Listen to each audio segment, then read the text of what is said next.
Good morning students. Now coming to post-fertilization events. Already know pre-fertilization events and fertilization events in previous classes. Now coming to post-fertilization events. All the events after fertilization, they are called post-fertilization events. All the events that occurs in sexual reproduction after fertilization, they are called post-fertilization events. Now there are total 2 post-fertilization events in sexual reproduction. One is zygote. One is formation of zygote.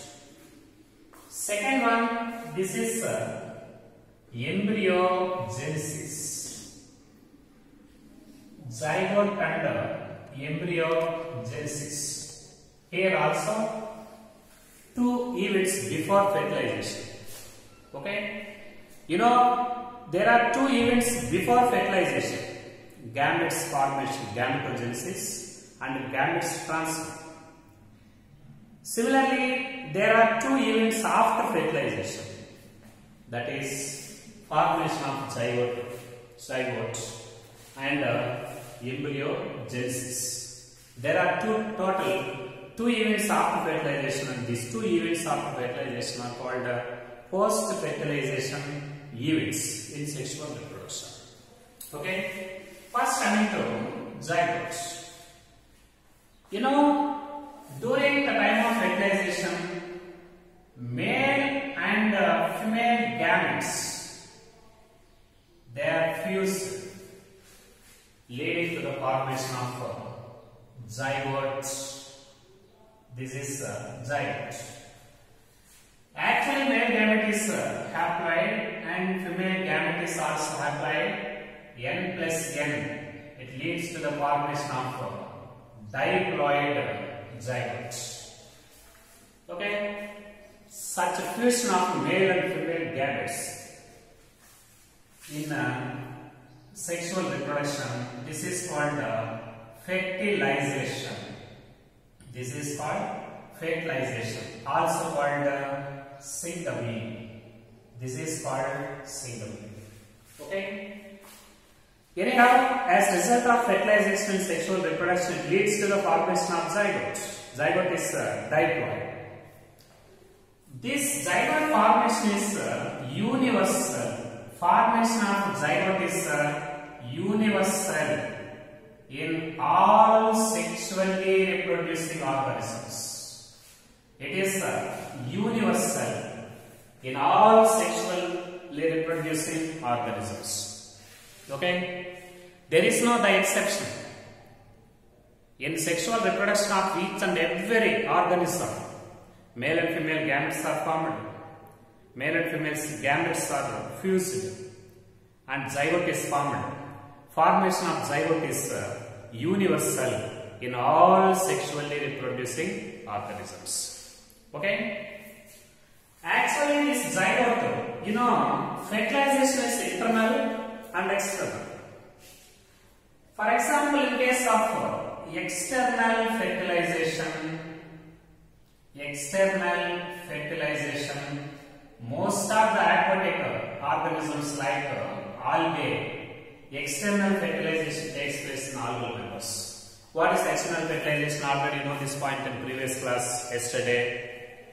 The fertilization that takes place outside to the body of organism, that is surrounding water, that is medium, that is called external fertilization. So in case of external fertilization, zygote is formed in water. Zygote is formed in the medium. Medium means water.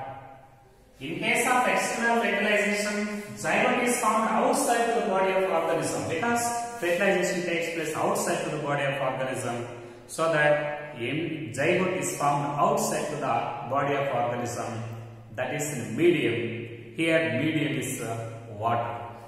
So In externally fertilizing organisms like aquatic, most of the aquatic algae, zygote is formed inside the medium, that is outside to the body of organism. But what about in internal fertilization? Internal fertilization, internal fertilization is takes place in terrestrial plants like bryophytes and pteridophytes and gymnosperms and also angiosperms. In all these terrestrial plants, fertilization takes place inside the body of female organism. Fertilization takes place inside the body of a female organism. Why? Fertilization takes place inside the body of female organism. Here, male gametes are motile, but female gametes are stationary or non-motile. They are present inside the body of organism, inside the body of female organism. So that these male gametes, they move and they reach the egg, and fertilization takes place inside the body of female organism. Such fertilization is called internal fertilization. In case of this internal fertilization, zygote is formed.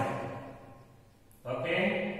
In case of internal fertilization, zygote is formed in the body of female organism. Okay? In the body of female organism. That is the position of zygote. Zygote is maybe formed outside the body of organism, especially in externally fertilizing organisms.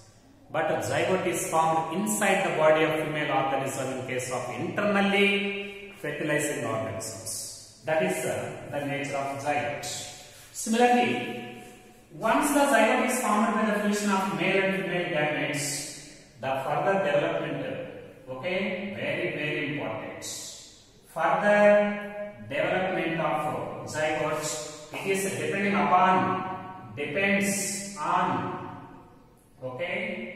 depends on type of life cycle. Very important. The further development of zygote in the sexually reproducing organisms is directly dependent on the type of life cycle of organisms, and is also directly dependent on the environmental conditions where these organisms are exposed to. Very important. So, further development of zygote, it depends on the type of life cycle of organisms and the environment that is exposed to. Very important. So, these type of zygote may be formed outside the body of organism or inside the body of organism. Then this zygote, further development of zygote, it is depending upon the type of life cycle of our organism and depending upon the type of life cycle and environmental conditions in which these organisms are exposed to. For example, in case of algal members, very important. In case of algae, okay, algae and also fungi. In case of algae and fungi, in which haplontic life cycle is there. Haplontic life cycle means, in this type of life cycle, sporophytic diplod stage is restricted to only unicellular zygote. Already know this point in life cycles in angiosperms. In the life cycle, algae and fungi, in which the life cycle is haplontic life cycle. This zygote, it is surrounded by thick wall of its own. Zygote is surrounded by very thick cell wall. Okay, this is a zygote. In case of algae and fungi, this zygote, it is surrounded by some additional layers of wall. and it becomes very thick, then it undergoes a certain period of rest. It undergoes a certain period of rest. Okay.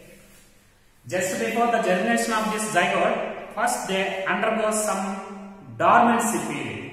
It undergoes a certain period of dormancy, certain period of rest. Now, this very thick wall, it protects the zygote from unfavorable conditions. It protects the zygotes from desiccation. Okay. It protects from desiccation, and also it protects the zygote from damage, mechanical damage. To protect these zygotes from unfavorable conditions, zygote it surrounds by very thick wall. It protects the zygote from unfavorable conditions, especially from desiccation. Desiccation means dehydration, drying up of the zygote, loss of water or dehydration, drying up of the zygote. That is called desiccation. It protects from desiccation and also from damage, mechanical damage. Now it undergoes a certain period of rest. Okay. During the favorable conditions, after attaining of favorable conditions, this zygote it divides by meiosis, leading to the formation of total 4 haploid spores.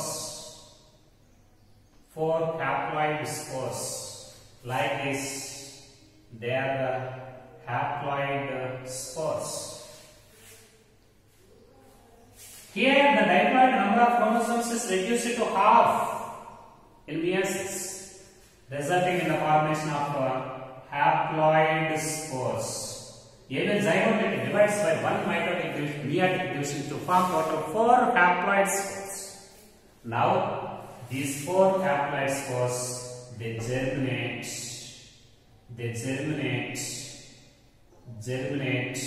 to give rise the new plant.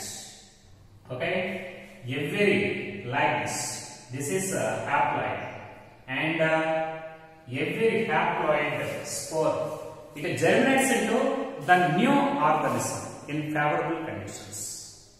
So, this zygote undergoes a certain period of rest just before germination, and it protects the zygote. The thick wall it protects the zygote from desiccation and damage. It thrives over the unfavorable conditions. After attaining of favorable conditions, zygote divides by meiosis, leading to the formation of total 4 haploid spores. Each and every haploid spore it germinates to give rise another new plant. This is the importance of zygote. At the same time, this zygote is also considered as very important. Zygote is also considered as the connecting link. This is the connecting link. Zygote is not only universal in all sexually reproducing organisms. Zygote is the connecting link that ensures the species life from one generation to the next and from one generation to the next and so on. Zygote is the connecting link between the species from one generation to the next generation. Zygote is the connecting link between 2 generations. It ensures the life of species from one generation to the next generation. That is the nature of zygote. Actually, in case of diploid sexually reproducing organisms, in diploid sexually reproducing organisms, zygote is the starting cell for the life. Zygote is the starting cell, is the initial cell. It begins the sporophytic generation of diploid organisms in sexually reproducing diploid organisms. So, zygote is universal in all sexually reproducing organisms. Zygote is the connecting link between the generations. It ensures the life from one generation to the next generation. It connects the life from one generation to the next generation. And zygote is the initial cell, and this is the starting cell and the beginning cell. Single-celled diploid zygote is the beginning cell for the life cycle of every sexually reproducing diploid organisms. Now coming to another point, embryogenesis. Okay, embryogenesis. You know, as a result of fertilization, zygote is formed, and this zygote is diploid. Okay, for example, this is zygote. Okay, this type of zygote, now it divides by mitosis, leading to the formation of embryo. It leads to the formation of embryo. The process of development of zygote into embryo, that is called embryogenesis. This is called embryogenesis. Embryogenesis is defined as the development of embryo from zygote. The process of development of embryo from zygote. The process of development of embryo into the zygote into embryo. That is called embryogenesis. In case of embryophytic plants means bryophytes, pteridophytes, gymnosperms and angiosperms. In case of these embryophytes, zygote divides by mitosis. Okay, zygote divides by mitosis, leading to the formation of many cells. Zygote is divides by mitosis. Okay, zygote is a single cell, divides by mitosis, leading to the formation of a group of cells. Now this division, okay, is followed by differentiation. Division is followed by differentiation. As a result of this mitotic division, number of cells increases. Due to the mitotic divisions inside the zygote, it leads to an increase in the number of cells. Division, it helps in increasing the number of cells. Once the number of cells are increased by mitotic divisions in zygote, now it is followed by differentiation. What is differentiation? The modification of cells and formation of different kinds of tissues and formation of different kinds of organs, such a differentiation. This is called differentiation. Anyhow, this differentiation, it leads to the formation of different kinds of tissues, and then these tissues they are organized into organs. Anyhow, in embryophytes, zygote divides by mitosis, leading to the formation of multicellular embryo. This mitotic division, it helps in increasing the number of cells in zygote. Immediately it is followed by differentiation, in which these cells they undergo some certain modifications with respect to the cell wall and protoplasm. As a result of the modification of these cells in zygote, it leads to the formation of different kinds of tissues. Now, certain tissues, they form the organ formation inside these organisms. So, cell division is followed by differentiation, resulting in the formation of tissues and organs. But what about in non-embryophytes? What are non-embryophytes? Algae, fungi. In case of algae, fungi, this zygote divides by meiosis, leading to the formation of 4 to 4 spores. Each and every spore germinates to give rise one new organism. Okay, anyhow, in embryophytes, zygote divides by mitosis to form embryo. In non-embryophytes, zygote divides by meiosis to form haploid spores. Okay. Now coming to another point. After the completion of fertilization, okay, calyx, okay, corolla, and stamens, and style, and stigma, okay, all these, they are fall off from the flower. They fall off, degenerate. All these degenerate. What are degenerate? Calyx, corolla, stamen, style, and stigma, except ovary. And all the flower parts there fall off from the flower, means they are degenerate. And then ovary, it develops into a fruit. Okay, and ovule develops into the seed, and ovary wall, okay, ovary wall develops into fruit wall, that is also called pericarp. Fruit wall, pericarp. These are post-fertilization changes after completion of fertilization. Anyhow, calyx, corolla, stamen, style, and stigma, they fall off from the flower. They become degenerate. Ovary develops into a fruit, and ovules inside the ovary develop into the seeds. Ovary wall develops into the fruit wall, that is also called pericarp. Students, exceptionally, in some members, calyx is persistent. Calyx is persistent.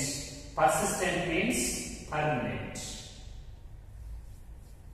Persistent means permanent. In some members, this calyx is permanent. Even after the completion of fertilization, this calyx remain persistent and it continued along with the fruit. Best examples: Solanaceae family, Solanaceae. Example: Solanum, brinjal, and also in Asteraceae. Example: this is sunflower. In these members, this calyx is permanent even after the completion of fertilization and are permanent. They are permanently attached with the fruit. Calyx is permanent, persistent. Example: Solanaceae members like Solanum, brinjal, and tomato, and also chilies. And in Asteraceae members like Pidax procumbens, sunflower, reduced hairy calyx is present along with the fruit, that is also called pappus. Already know this point in Cypsella fruit in the topic fruit. Cypsella fruit is characterized by reduced permanent hairy calyx, that is called pappus. This is called pappus. Now this seed, it germinates to give rise a new plant. In sexual reproduction, the products of sexual reproduction, they are the seeds. Each and every seed, it develops into a new plant under favorable conditions through germination. But in case of mangrove plants, mangroves, like already know, some examples for mangroves. In the topic of root modification. What type of root modification is present in mangroves? Nematopores, breathing roots, or respiratory roots. The example: mangroves. Generally, these mangroves, they are present in muddy and swampy areas. Example: Rhizopora is one of the best example, and Avicennia, they are examples for these mangroves. In case of these mangroves, seed germination is a special type of seed germination, that is called vivipary seed germination. Very, very important. Vivipary seed germination. What is vivipary seed germination? The germination of the seeds, while they are present inside the fruit, still the fruit is attached with the plant. Means seeds are germinate while they are present inside the fruit. Seeds germinate inside the fruit. still the fruit is attached with the mother plant.